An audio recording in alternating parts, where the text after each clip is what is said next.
Hello there. So today we're coming to the third and final part of East of the Sun, West of the Moon. And we left off with the South Wind taking the girl to the North Wind's house. Yes, she got on his back and away he went from his house at a fine rate. And this time, too, she wasn't long on her way. When they got to the North Wind's house, he was so wild and cross. Cold puffs came from him a long way off. "Blast you both! What do you want?" he roared out to them ever so far off, so it struck them with an icy shiver. "Well," said the South Wind, "you needn't be so foul-mouthed. For here I am, your brother, the South Wind, and here is the lassie who ought to have the prince, who dwells in the castle that lies east of the sun, west of the moon. And now she wants to ask you if you were ever there and can tell her the way, for she would be so glad to find him again." "Yes, I know fine well where it is," said the North Wind. "Once in my life I blew an aspen leaf thither, but I was so tired I couldn't blow a puff for ever so many days after. But if you really wish to go thither and aren't afraid to come along with me, I'll take you on my back and see if I can blow you thither." Yes, with all her heart she must and would get thither if it were possible in any way. And as for fear, however madly he went, she wouldn't be at all afraid. "Very well then," said the North Wind, "but you must sleep here tonight, for we must have the whole day before us if we are to get thither at all." Early next morning the North Wind woke her and puffed himself up and blew himself out and made himself so stout and big 'twas gruesome to look at him. And so off they went, high up through the air, as if they would never stop till they got to the world's end. Down here below there was a storm.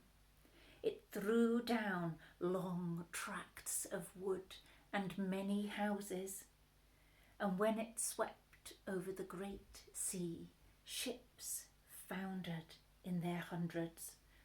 So they tore on and on. No one can imagine how far they went. And all the while they still went over the sea, and the North Wind got more and more weary, and so out of breath he could scarce bring out a puff, and his wings drooped and drooped, until at last he sunk so low that the crests of the waves dashed over his heels. "Are you afraid?" said the North Wind. No, she wasn't. But they were very far from land, and the North Wind had still enough strength left in him that he managed to throw her up on the shore under the windows of the castle, which lay east of the sun, west of the moon. But then he was so weak and worn out he had to stay there and rest many days before he could get home again. Next morning the lassie sat down under the castle window and began to play with the gold apple. And the first person she saw was the Long Nose, who was to have the prince. "What do you want for your gold apple, lassie?" said the Long Nose, and threw up the window. "It's not for sale for gold or money," said the lassie. If it's not for sale or for gold or money, what is it that you will sell it for?" You may name your own price, said the princess. Well, if I may get to the prince who lives here and be with him tonight, you shall have it, said the lassie, whom the north wind had brought. Yes, she might. That could be done. So the princess got the gold apple. But when the lassie came up to the prince's bedroom at night, he was fast asleep. She called him and shook him, and between whiles she wept bitterly, but try as she might, she couldn't wake him up. Next morning, as soon as day broke, the princess with the long nose came and drove her out again. So in the daytime the lassie sat down under the castle windows and began to play with her carding comb, and the same thing happened. The princess asked what she wanted for it, and she said it wasn't for sale for gold or money, but if she might get leave to go up to the prince and be with him that night, the princess should have it. But when she went up, she found him fast asleep again. And for all she called, and for all she shook and wept and prayed, she couldn't get life into him. And as soon as the first grey peep of day came, then came the princess with the long nose and chased her out again. So in the daytime, the lassie sat down outside under the castle window and began to spin with her golden spinning wheel. And that too the princess with the long nose wanted to have. So she threw up the window and asked what she wanted for it. The lassie said, as she had said twice before, it wasn't for sale for gold or money. But if she might go up to the prince who was there and be with him alone that night, she might have it. Yes, she might do that, and welcome. But now, you should know there were some Christian folk who had been carried off thither, and as they sat in their room, which was next to the prince's, they had heard how a woman had been in there and wept and prayed and called to him 2 nights running. And they told that to the prince.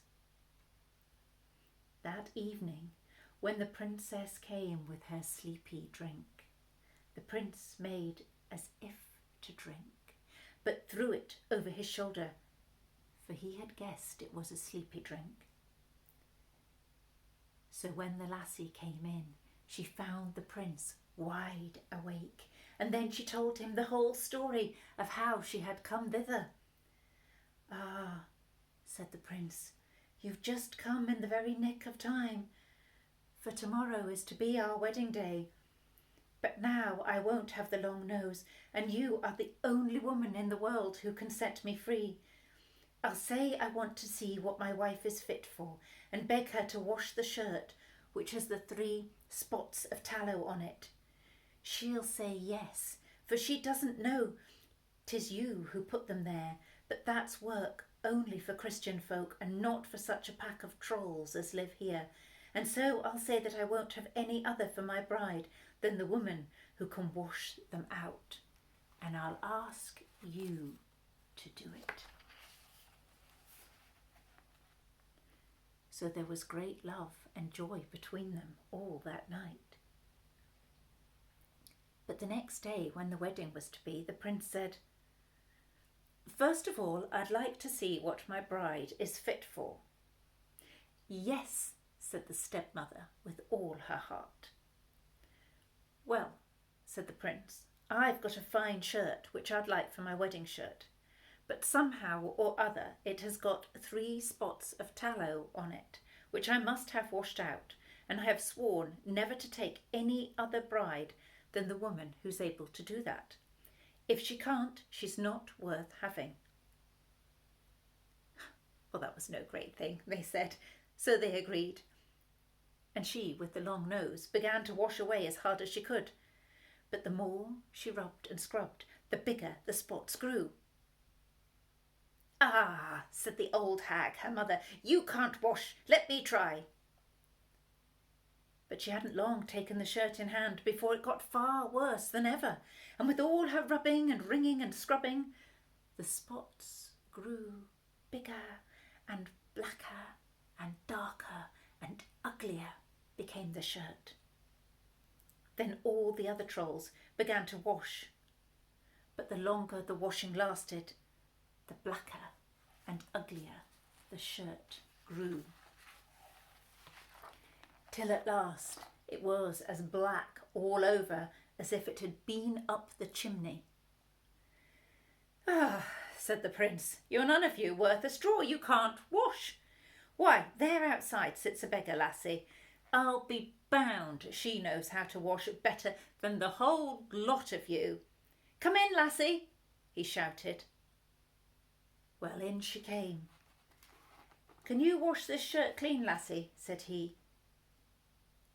"I don't know," she said, "but I think I can." And almost before she had taken it and dipped it in the water, it was as white as driven snow, and whiter still. "Yes, you are the lassie for me," said the prince. At that, the old hag flew into such a rage she burst on the spot, and the princess with the long nose after her, and the whole pack of trolls after her. At least I've never heard a word about them since. As for the prince and princess, they set free all the poor Christian folk who had been carried off and shut up there, and they took with them all the silver and gold, and flitted away as far as they could from the castle that lay east of the sun and west of the moon. Thank you.